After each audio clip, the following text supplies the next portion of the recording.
I just yeah. Om Namo Bhagavate Vasudevaya.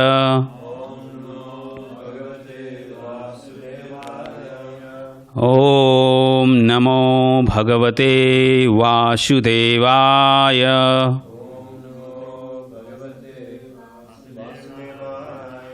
Om Namo Bhagavate Vasudevaya.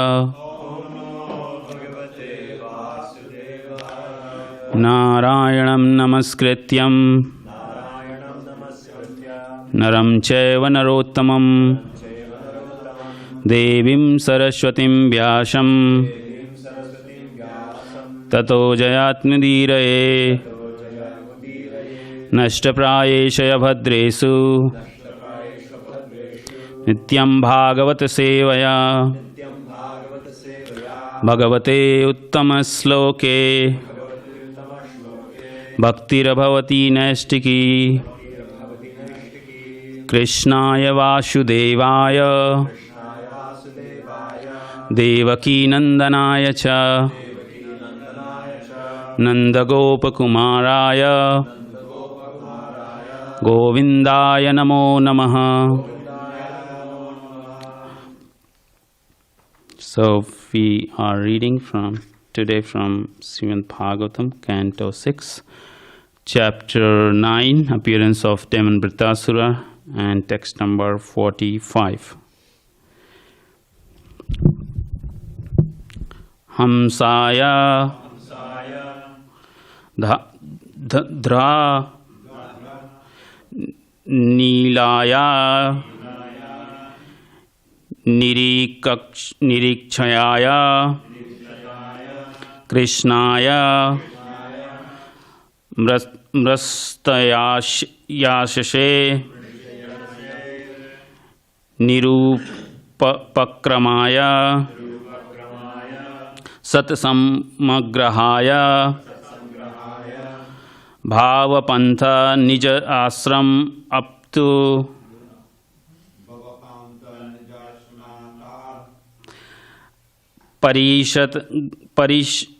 Parishtagataya Ante Parishatgataye Haraye Namaha Namaste Hamshaya Drahanihilaya Nirikshayaya Krishnaya Mratasya Sasya Nirupkramaya Satsammagrahaya Bhavapantha Nijasramatta Ante Parishtagate Haraye Namaste Hamsaya Dhranilaya Nirikshayaya Krishnaya Mrastayashe Nirupkramaya Satsammagrahaya Bhavapantha Nijasramapta Ante Parishtagate Haraye Namaste Hansaya Draha Nilaya Nirikshayaya Krishnaya Mrasatya Yashashe Nirupkramaya Satsangrahaya Bhavapantha Nija Sramapta Ante Parishatgataya Haraye Namaste.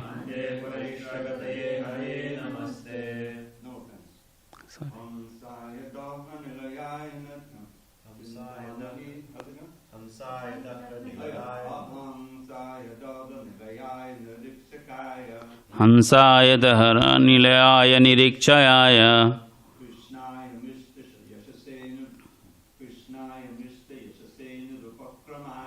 कृष्णाय मृतयशसे निरुपक्रमाय सत्संग्रहाय भवपान्थ निजाश्रमाप्त भन्ते परिष्टगतये हरये नमस्ते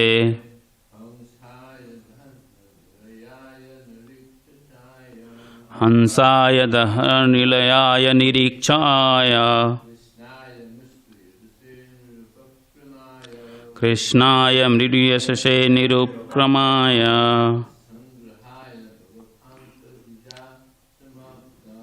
सत्संग्रहाय भवपान्थ निजाश्रमाप्त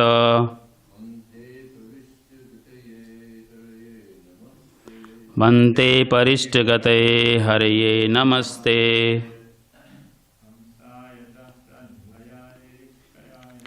हंसाय दहनिलयाय निरीक्षाय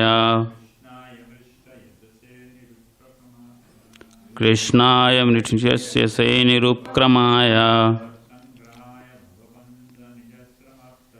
सत्संग्रहाय भवपान्थ निजाश्रमाप्त भन्ते परिष्टगतये हरये नमस्ते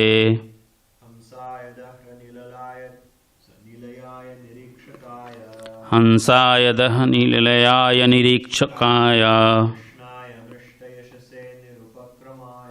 कृष्णाय मृडुयशसे निरुपक्रमाय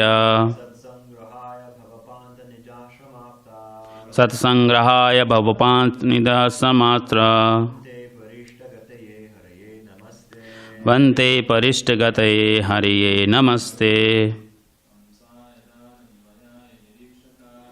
हंसाय दहनिलयाय निरीक्षकाय कृष्णाय मृडुयशसे निरुपक्रमाय सत्संग्रहाय भवपान्थ निजाश्रमाप्त भन्ते परिष्टगतये हरये नमस्ते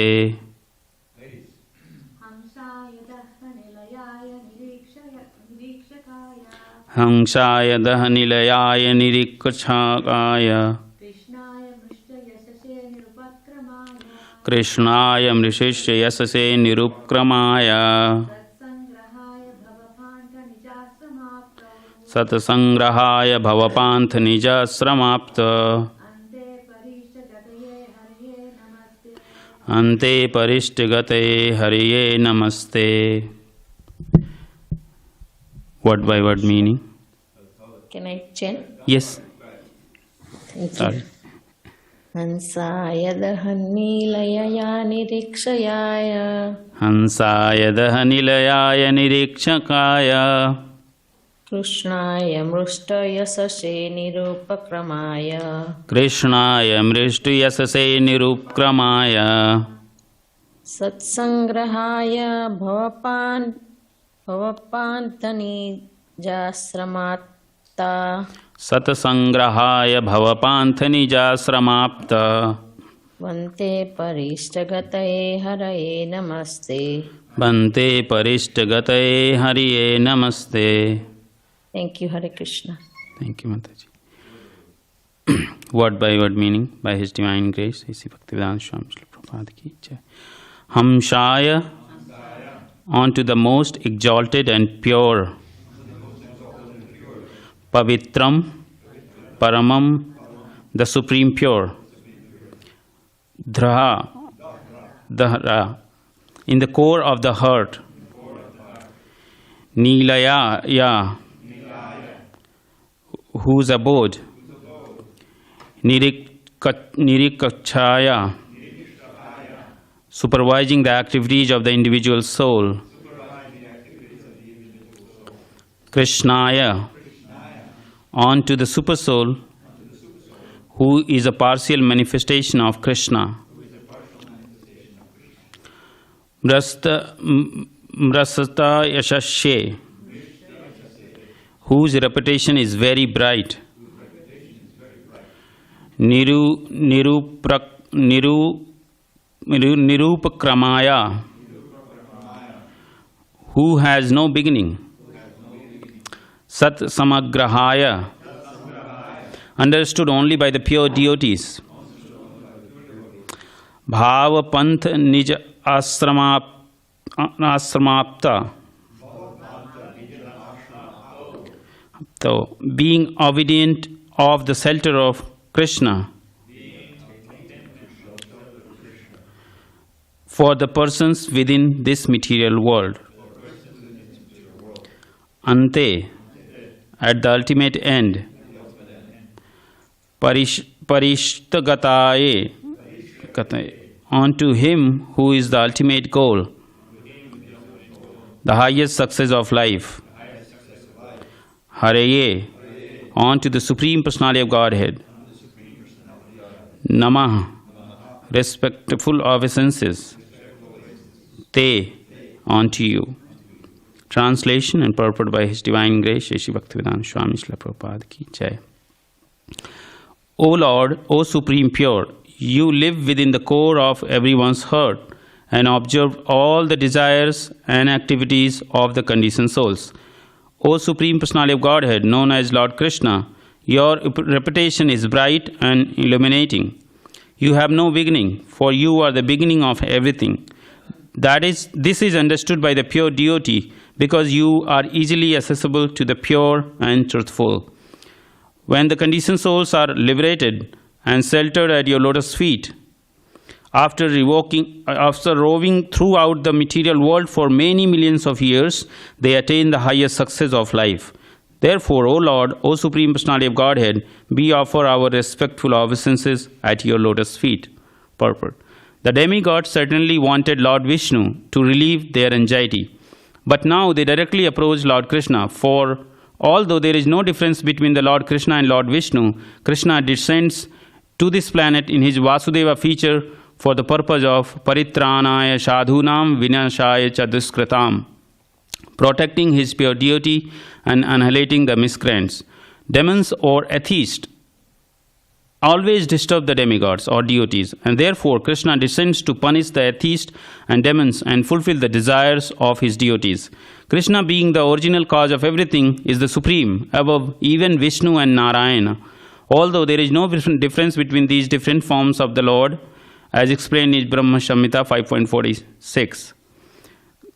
Dipacharya evam hi dashantaram abhyupyapeta dipayate vivatra hetu samana dharma yasatagra eva hi cha vishnutaya vibhati govindam ādi-puruṣaṁ ahaṁ bhajāmi. Krishna explained himself as Vishnu, the way a bright candle kindles another. Although there is no difference between the power of one candle and another, Krishna is compared to the original candle. The word yasasya is significant herein because Krishna is always famous for relieving his devotees from danger. A devotee who has sacrificed everything for the service of Krishna and whose only source of relief is the Lord is known as Akinchana. As expressed in the prayers offered by Queen Kunti, the Lord is Akinchana Vitta, the property of such a devotee. Those who are liberated from the bondage of conditioned life are elevated to the spiritual world, where they achieve 5 kinds of liberation: Sayujya, Salokya, Shwarupya, Srasti and Samipya. They personally associate with the Lord in 5 mellows: Shanta, Dashya, Sakhya, Vatsalya and Madhurya. These rasas are all emanation from Krishna. As described by Vishwanath Chakravarti Thakur, the original mellow, Adi Rasa, is conjugal love. Krishna is the origin of pure and spiritual conjugal love. So I'll read a few more verses and then text number 46. Sri Sukadeva Goswami continued, O King Parikshit, when the demigod offered the Lord their sincere prayer in this way, the Lord listened by his causeless mercy. Being pleased, he then replied to the demigod. Text number 47. The Supreme Personality of Godhead said, O beloved demigods, you have offered your prayer to me with great knowledge, and I am certainly most pleased with you. A person is liberated by such knowledge, and thus he remembers my exalted position, which is above the conditions of material life. Such a devotee is fully purified by offering prayers in full knowledge. This is the source of devotional service to me. Purport. Another name of Supreme Personality of Godhead is Uttama Sloka, which means that he is offered prayer with selected verses. Bhakti means Sravanam Kirtanam Vishnu, chanting and hearing about Lord Vishnu. Impersonalists cannot be purified, for they do not offer personal prayers to the Supreme Personality of Godhead. Even though they sometimes offer prayers, the prayers are not directed towards the Supreme Person. Impersonalists sometimes show their incomplete knowledge by addressing the Lord as being nameless. They always offer prayers indirectly, saying, "You are this, you are that," but they do not know to whom they are praying. A devotee, however, always offers personal prayers. A devotee says, "Govindam ādi-puruṣaṁ ahaṁ bhajāmi." I offer my respectful obeisances unto Govinda, unto Krishna. That is the way to offer prayers. If one continue to offer such personal prayers to the Supreme Personality of Godhead, he is eligible to become a pure devotee and return back to home, back to Godhead.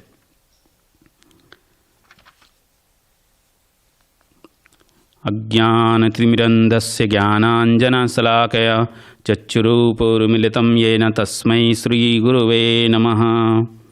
मूकं करोति वाचालं पङ्गुं लङ्घयते गिरिं तव कृपातमहं वन्दे श्रीगुरुदीनतारिणं।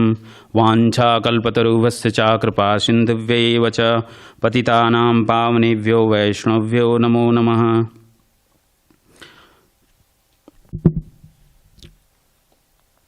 So we are reading this from last, I think, 1 month about story of Lord Indra. He offended his spiritual master, and then he has to accept an ad hoc spiritual master for regaining the power to rule and manage the cosmic administration. So he accepted Vishwarupa as a spiritual master, and then he chanted Narayana Kavacham, and he was able to regain his power to administrator over material world. And then he again killed his spiritual master because he saw that he was offering obeisances to his you can say maternal side people, which are demons.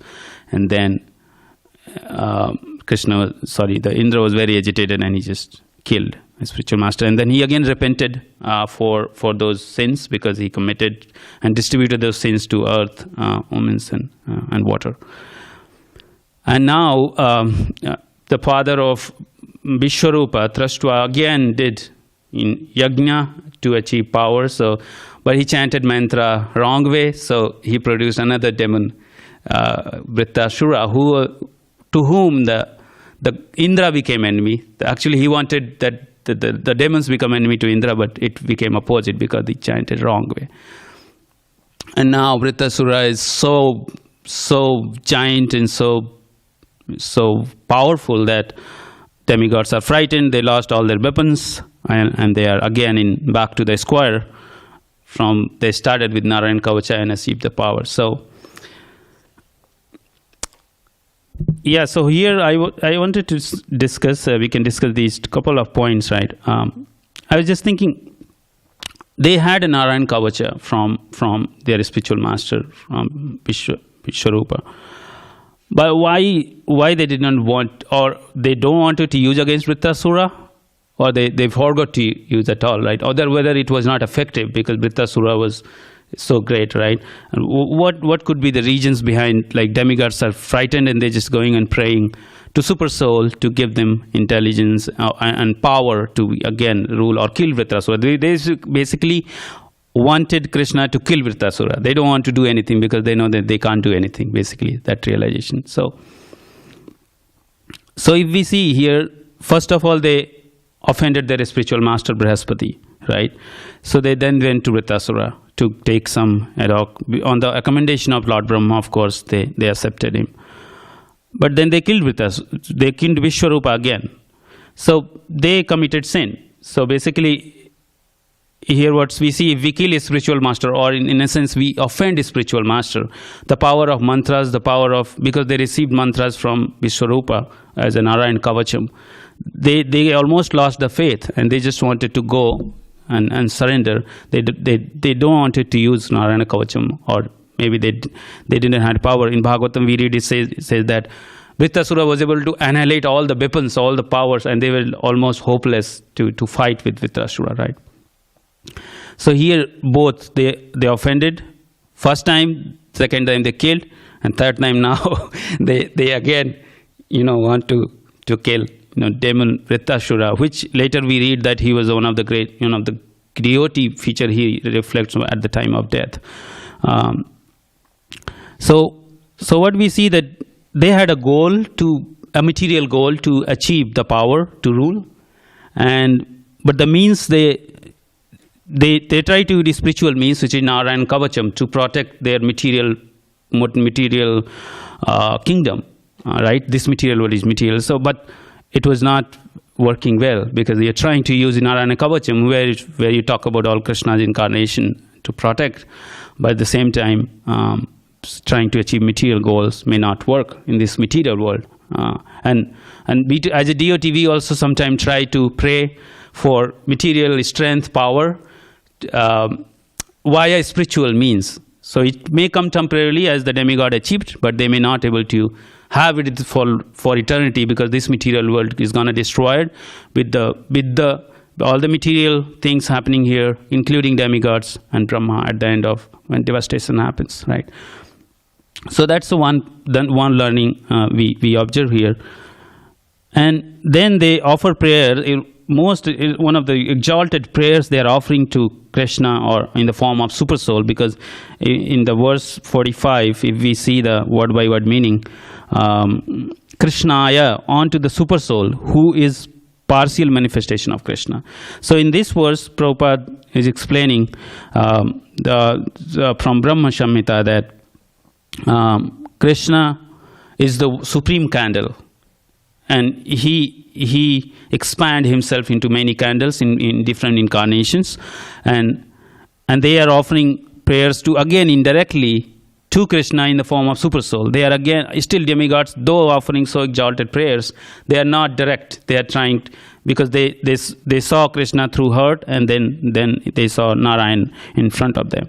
So, but still, when we read further, Krishna, in the form of super soul, he kind of understands their situation and wants to help them.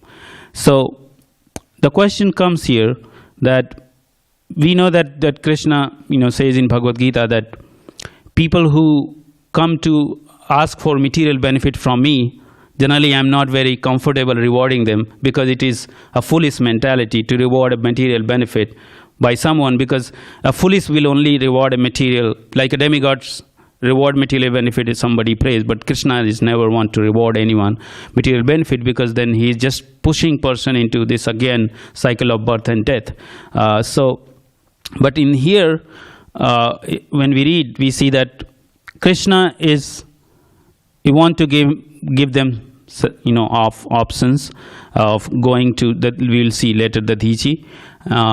So the question comes that, despite being aware why Krishna is awarding these things, right? Like why he could have just said demigods that leave all this, let's become a pure devotee, don't get into all Vrittasura, I'll take care, I'm going to take care of it, so you just get engaged, right? So we understand from Bhagavad Gita and then Bhagavatam elaborate that if any conditioned soul has even tinge of material desire to enjoy or lord it over material nature, Krishna don't interfere.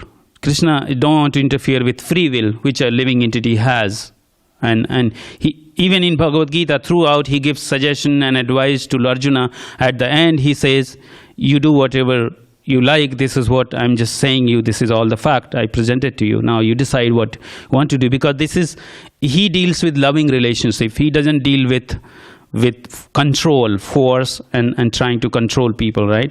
So that is why Krishna is not even demigod. He knows everything. Demigods are trying to pray him and offering all the realized knowledge with all the knowledge and consciousness. But still what they are asking at the end, can you please kill Vritrasura for me? Right? So what is the use of those prayers if the results is just you want to kill Vritrasura, right? And we see examples from Vaishnava and devotees, beginning with Dhruva Maharaj. He had a desire to own whole material manifestation bigger than his father, because he was dejected by stepmother and father. He went to forest, he took shelter of Narada Muni, started prayed for 6 months. He got the darshan of Narayana. He got darshan. But since he was a devotee, he forgot all the desire which he had, and he was just saying that what I was asking you, just a broken piece of glasses, and now I have you, so I don't want any of these, right? Because what is the use of what I was thinking, right? But still he got it, because we see devotees, though they don't want anything, but Krishna is so merciful and kind. He knows within the heart what they want and how much they want, and he gives, but then he takes it back because he don't want to push them into material niceness, right? Same thing is Prahlad Maharaj, though he had a time when his father was ready to kill him. Still he was not praying that please come and protect me, because he knew that he is eternally protected by Lord's weapons, and Krishna is as a super soul is anyways with him always, right? So Prahlad Maharaj never asked for protection, and he was protected in a grand way, and which we're going to celebrate in few weeks. We have Narasimha Chaturdasi coming in. And then Pandavas, they had a friend as a Krishna, but still they were going through so much difficulties. They never asked for, Krishna, can you please kill all these Dhritarashtra's sons and just let me be happy, right? So as a devotee, we see like devotees are not lazy people. They want to work. They just don't want to say, Krishna, I'm going to just surrender and just take care of me. They want to be engaged, not just be idle in Brahmajyoti and sitting somewhere in there and doing nothing, right? Another thing we should see, that we should be careful when asking from Krishna, because many times as a neophyte devotee or Kanishta devotee, we just, whenever difficulties come, we go and offer prayers and say, Krishna, can you solve this? Even I do it. There is nothing. It's okay to ask, because that also shows a dependency. Like a father is happy when a children comes and asks for something he doesn't dislike, but being adamant of something which Krishna don't want to give could be risky, because like he's going to give to demigods, kill Vritrasura, but again the problems will come. Problems going to come again and again, because this is material world, right? So we should be very careful when we are asking for it, and best thing is to don't ask for it, because if we learn from Sri Chaitanya Mahaprabhu in Siddhastakam, that several verses, 8 verses out of those, the major emphasis that na dhanam, na janam, na sundarim. As a devotee, we don't want any of those, even liberation, what to ask for anything else. We just want to serve you. And how to serve you? Asilasyava padam tarpunyustumam yatha yatha abhibdhat lampato. So there is no condition that if you do this for me, then I'll serve you. If you do that for me, then I will serve you. As devotee, we are taught by our spiritual master and disciplic succession that we should do complete surrender, not partial surrender, because that could be risky, in a sense that I don't know how many millions years I have been through, a million lifetimes to reach to this position, and then if I commit again mistake, or commit that mistake of having again propensity to enjoy, it could be really risky. Because even in devotional life, it's like Prabhupada says, it's like a sharp razor. We are on the tip of the sharp razor, so any mistake can completely destroy the whole bhakti which we achieved throughout practicing the devotional life, right? So having a humble mood and praying, always praying that don't commit offenses towards the spiritual master like demigods did. Don't ask for material benefits from Krishna or Guru, because that they can award them, but they don't want to. It may not be helpful. And the third point, I was just thinking about that. Then what is the difference between, the demigods and the deities? Because even demigods are deity. They are in a higher planetary system. They are directly interacting with Lord Brahma, which we don't have any access to. And they are, more expert and much powerful than all of us on material planets, right? And then demons, we know anyways that they don't. So we know that a demon don't act as per rules of Krishna, and the demigods, they act as per rules of Krishna. So that is a major difference. But then when we see demigods and then we see deities, there is, I was reading this in other verses where Prabhupada purports the concept of surrender, right? Generally, as a practicing devotee, we or even demigods, we see what they are saying, that you give me this power, this capacity, so that I can serve you. So this is the prerequisite, that Lord Indra is saying, if you give me this power, kavacham, protection, then I will be able to serve you and manage this material manifestation. But as a devotee, what we are taught, that yatha tatha va vivdhatu lampato. There is a first surrender. There is no question of conditioning. We say devotee, what we are taught from, as from Acharyas Prabhupada, that first surrender by manasa vacha karmana, by your, body, mind, and thoughts and everything. And then what we ask, please engage me in your service. So service, first surrender and then service, and they're asking, okay, give me power, then I will surrender and serve you.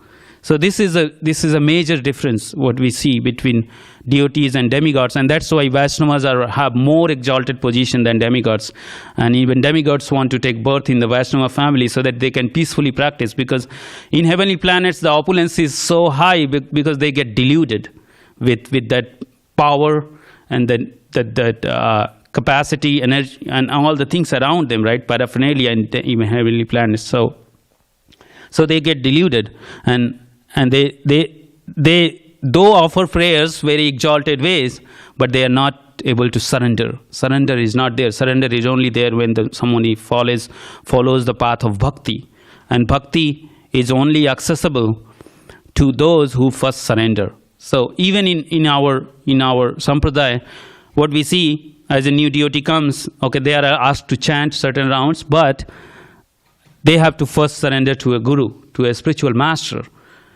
Otherwise, thinking that, okay, keep on talking to guru and saying, you keep me giving blessings, and when I will be more exalted devotee, then I will surrender unto you. That is not a prerequisite. Requisite is first, okay, surrender, take Harinam initiation, and then actually start chanting, and then it comes. It's a process of purification. It's not like first become pure and then surrender, right? Because we are in material world. Krishna and Prabhupada and Chaitanya Mahaprabhu, they know that we are not qualified to practice bhakti yoga. But it's a mercy incarnation. Chaitanya Mahaprabhu, he comes and he distributes this unconditionally, because he knows that if he puts one qualification, everyone is out of it. Almost no one except some pure devotee who descended here like Prabhupada, who could directly coming from Golok Vrindavan, they can have that propensity. Otherwise, most of jivas or souls are eternally conditioned. Unless there is a mercy of Krishna via disciplic succession and Guru, it is impossible to do it. And if we get that mercy somehow or other, because Guru is a representation of Lord Nityananda's mercy, if we are not able to practice it well, because for example, even if I get initiation, but I keep on offending deities, I keep on offending my spiritual master consciously, right? Like I'm not trying to follow my orders of a spiritual master. I'm not trying to be, humble. I'm not trying, because why do we have to try? Because we are naturally not. We have to try, and we can almost never say that I am doing this, I am able to do this, because moment we say that I am able to surrender, I have surrendered, which means there is an ego. That concept of ego kicks in, the false ego. and it will just drive away everything. So trying is the best word to say, so that because we are in this almost embedded in the material world, and the Maya is so strong and can pull in so many variegated ways, we would never understand. And as a Grihastha, I could feel it outside, because Grihastha life is very difficult. It's really dealing with so many different type of people, family problems, and then also sort of engagement in material world, right? And I feel every day that power which pulling, right? But somehow, because of mercy of devotees, Vaishnavas, and a spiritual master, if we are allowed to practice, then this devotion could be achieved in this lifetime. This is guaranteed in Bhagavad Gita, because sometimes people think, what if Krishna doesn't, I'm not qualified, I cannot do, I don't have capacity. All right, it is a humble position to say that, but we should trust not ourselves, but words of acharyas and spiritual master, because if they say it is guaranteed, word of Krishna, then we can trust. Okay, even if I'm qualified, if I do this, I will achieve. Like a student in a class may not be qualified to do something, but the teacher says, the instructor says, okay, you follow this protocol, do this, you will achieve this. So that trust and faith, and not just small trust, but it's a huge trust. It has to be complete trust, not like I trust when things are good, but I don't trust when things go bad. When Krishna is not able to do my order supplying, then I don't feel comfortable praying to him, because last time he did not give me what I wanted. This is a propensity, unconsciously or consciously it goes into brain, right? And thinking that maybe materialists are more happy, maybe devotees of Lord Shiva or Brahma is very happy, or Ganesha, because they are able to have light and Lakshmi, lot of money, wealth, everything, power, right? And we as a Krishna says that I will take away everything from you, and if you surrender unto me. But what he is trying to take away is material, but what he's going to give is not achievable by any of these serving these demigods, right? So we have a huge assurance here, and we have example of demigods trying to pray. Demigods themselves are trying to pray Krishna, and we try to pray demigods. So we see our position most of the time, the POP deities who are not in Krishna consciousness, they are praying to demigods, can you do this, that for me? But if they get to read this, that Lord Brahma is praying to Krishna, Lord Indra, all the demigods are praying to Super Soul, not even directly to Krishna.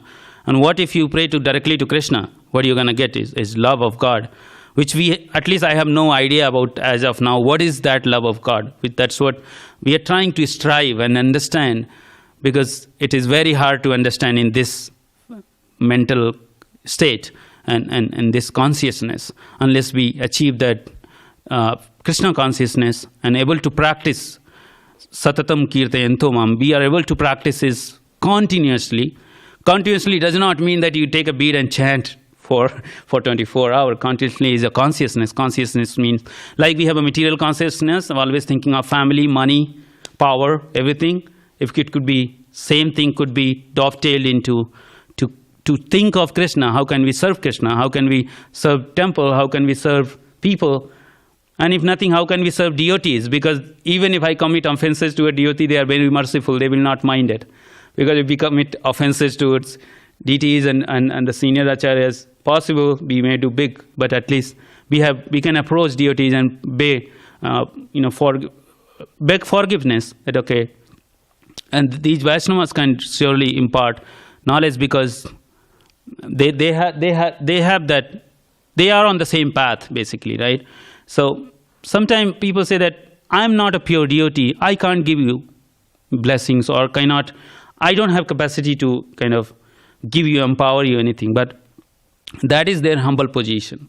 It's not that they cannot, because Krishna says that I'm not different from my name, my devotees, and whosoever practices this process of devotional service, right? So it is absolute platform. So that is the assurance that if we practice, we follow, we may get that tinge of pure devotees qualities, and by that, because of mercy of Guru and Krishna and devotees, we may be able to go out of this material world and not be in position of demigods, where again repeatedly they are getting in anxiety, fear, and all that is happening to them. So with that, I'll end here, and I beg any forgiveness if I committed here. Thank you so much for hearing. We can discuss anything. Hare Krishna.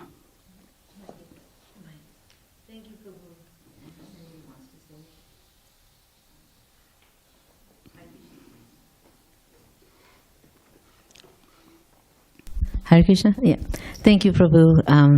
This is a very nice pastime. When you were talking about why doesn't he tell the demigods, just directly go to devotional service, right? And I was just thinking that, even for us, we have to ask, right? We have to have that desire. We have so many, as you so rightly put it, we have so many attachments to material things that unless we our hands are full, our hands, our minds, and our hearts are full of material things. And unless we let go of those material things, we don't have the hands, the heart, or the mind to accept Krishna, right? So I was thinking about that their minds are so full of their material desires and their desire for, their heavenly kingdom, that they would not be receptive to Krishna. Even if he said, come, I'll take you home, they won't pay attention.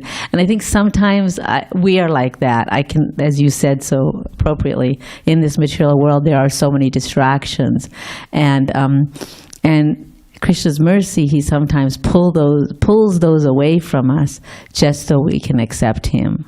So yeah, that's a very nice thing. And I was also thinking, the position of a demigod is so, as you said, precarious, because even though they understand that Krishna is Supreme Lord, they're so overcome by their own desires that that everything else is blocked. So, so it's a lesson to us to, be careful what you wish for. And as you said, trust the Vaishnavas and trust your Guru. And definitely, as you said, they committed sin, aparad after aparad. I mean, of all the mistakes to do, although is Guru aparad, right? So, they did such heinous crimes by killing for the purpose of, keeping the demons from getting some of those benefits of those oblations. Again, material desires.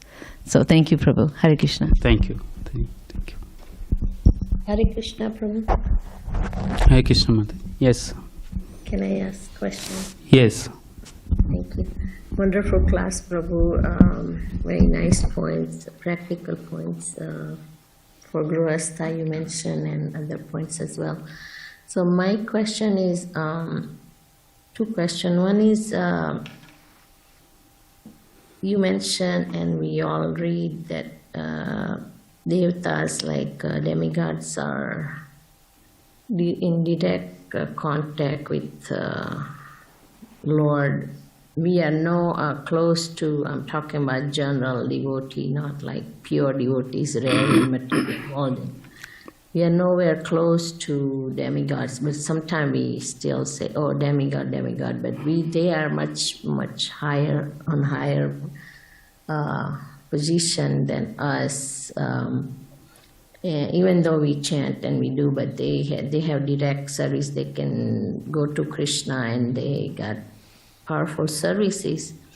And yet we think that, we are like stronger because we chant. We are higher because we chant, and devatas, demigods are no good. So in that regards, my question is, when we, how come when we like pray, the one concept, sorry, getting distracted, but one concept is, they are devotees, so we read that we cannot go to Krishna directly. So through devotees, sometimes people ask that if they are great devotees, we go through devotee, not directly. So, and they are also devotee, and A second question is, we think that we are higher or something because we are devotee. Devatas is like, but they are so close, and Krishna gave powerful services. They are a lot closer than us. So if you can just shine light and talk about it. Okay. That would be Thank you, Mataji. So I'll try to share what I know. It may not be perfect, but I think our position is better in a sense that what demigods are praying, they are praying to Super Soul in the form of Narayana. And what we have access in the form of deities is Krishna and Radha directly here, right? If we have a faith in them, right? It takes time to develop that faith that Krishna is standing in front of me and I'm just directly praying to him.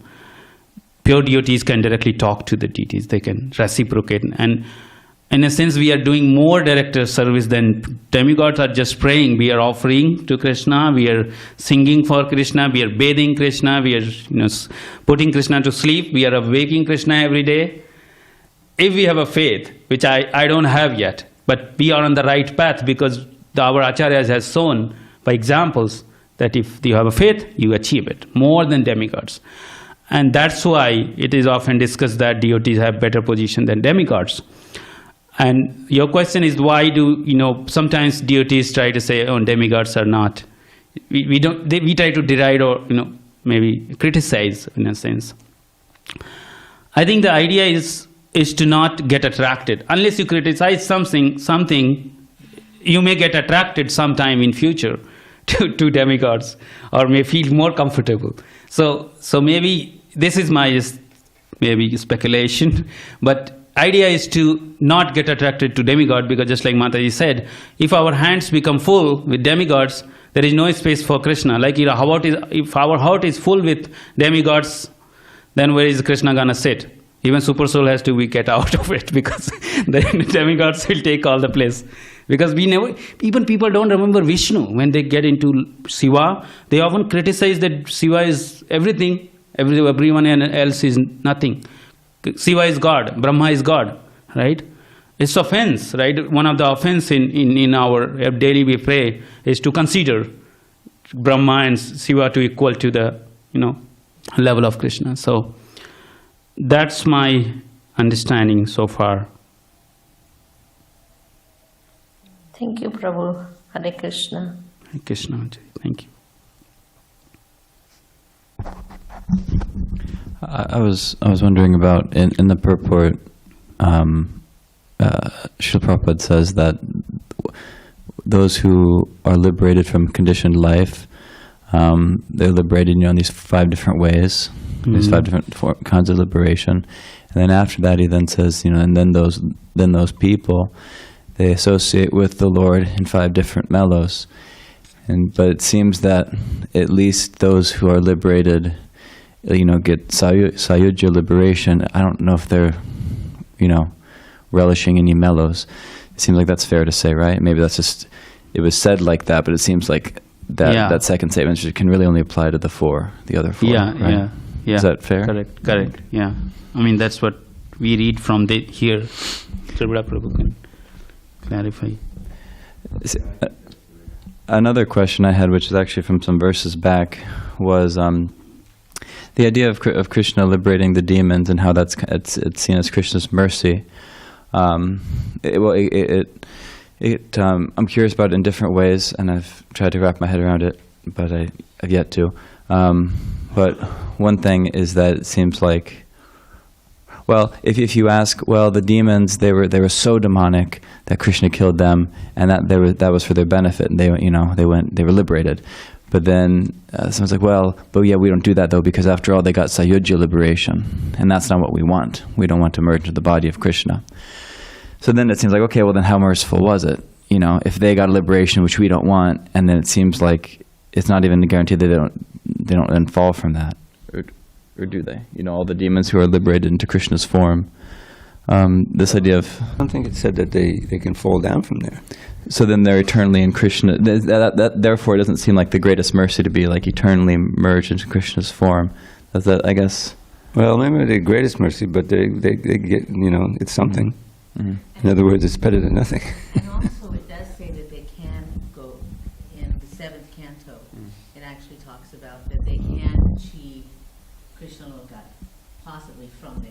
Okay, so that's good. So, In the purport, it does say specifically that. so those online, Panesh Mataji pointed out that in the 7th canto, it does mention that those who are then attain Sayuja liberation, they can go from there to Krishna Loka.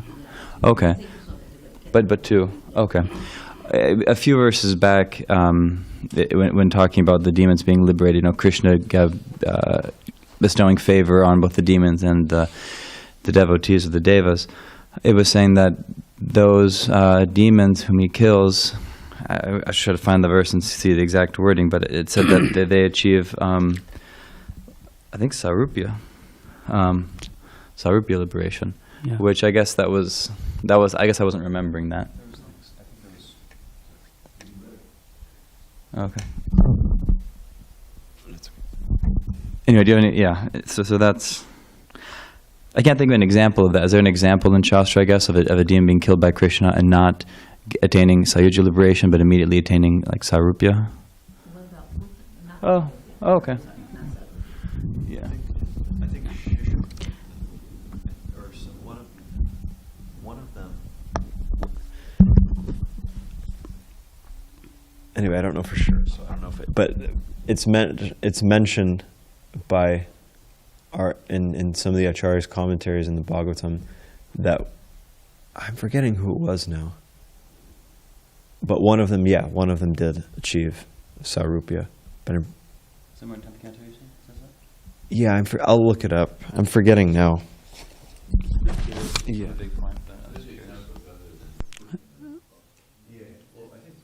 Can I ask a question? Even in Damodar Leela, like, it's not killing, but they uprooted the trees. They uprooted the trees, and Krishna did, and then they got the 400 form, went back to their service. Yeah. Hare Krishna Prabhu, can I ask another question? Oh, yeah. Yes. Okay, thank you, Prabhu. So my another question just came that in my mind that when like devatas, when they are killing their gurus and even they committed like horrendous crime, even in this material world, even in the normal person commits this kind of crime, they have to be punished, and they committed this like worst crime, and then how come they are still like appointed in their greatest service, and Krishna give them like direct service and all these, they are in charge of powerful things. So sometime, yeah, Okay. I just think that why is it like that? Thank So you. your question is that despite they did wrong or committed sin, they were still given mercy, right? Yeah. And they got power again. So Yes. the demigods are mixed deities. They are deities, but material desires, right? And their goal is to serve Brahma, I would say, not Krishna directly, but they are not doing direct service. They are serving Brahma to help him to manage this material manifestation. And when they go to pray, then Brahma is there. He leads the party to go and pray, right? So they are praying to mostly Kshirodakshaya Vishnu, who is like part of this material manifestation. He's here. It's like an station. He's not material, but he's part of this material manifestation. So they are praying Kshirodakshaya Vishnu, not directly to Krishna, and that's what in purport we see. They are not offering direct. They are saying, okay, as a super soul, can you please give me power, kill with Asura, right? And second thing, we should not forget they have achieved that power out of that piety and all the service they did in their past life. So anybody can achieve those positions if they do certain. This is a qualification to get there. So they did it. They did mistake. They had to repent. It was not out of it. And even at the end, you will see Krishna is a super soul appearing in front of them. And then what he does? He doesn't go and kill Vritasura directly. What he says, go to the Dhichi, take the bone, make a Vajra, and then you go and kill them. In other situation, Narasimha comes and kills with Hiranyakashipu. He doesn't say, go to Indra and take help, right? Even in Krishna Leela, Krishna doesn't ask, okay, Lord Shiva, can you take care of this? He is directly taking care of people who directly interact with him. He's Bhavagrahi Janardana. He understands what demigods wants. That's why he doesn't want to get into. Otherwise, he would have just called, he's one of the weapons like Sudarshana. Or even Garuda could have pulled Vritrasura out of it and thrown somewhere else, right? But he didn't do. He said, okay, go and do work and do yourself. I don't want to get direct interference here. So, is that help, Mataji? Yes, so much. Thank you so much, Prabhu. Good explanation. Hare Krishna. So, Paundraka and Aghasura attained Sarupi Mukti. Okay. So Paundraka because he was imitating, Krishna's form. I don't know exactly why Aghasura, but that's who. Aghasura. He gave enjoyment to Kalpathoy. Oh yeah, Oh, because he was part of the. Okay, that makes Serving. sense. Yeah. They were having fun. Oh. Yeah. Everybody else, He became one of the all demons playmates. were killing Yeah. them, and he wanted to kill them too. But Yeah. because he gave them a playground and they had fun, he got. That makes sense. That's what he was. That makes I sense. found, okay, so this is from Srimad Bhagavatam 7.2, text 7 and 8. In the purport, Srila Prabhupada writes, when the demons achieve Sayujya Mukti and leave behind their sinful activities, they are blessed by Vishnu's garland, which is red like blood. After attaining Sayujya Mukti, the demons are sometimes promoted to the Vaikuntha world, where they receive the reward of the Lord's garland prasad.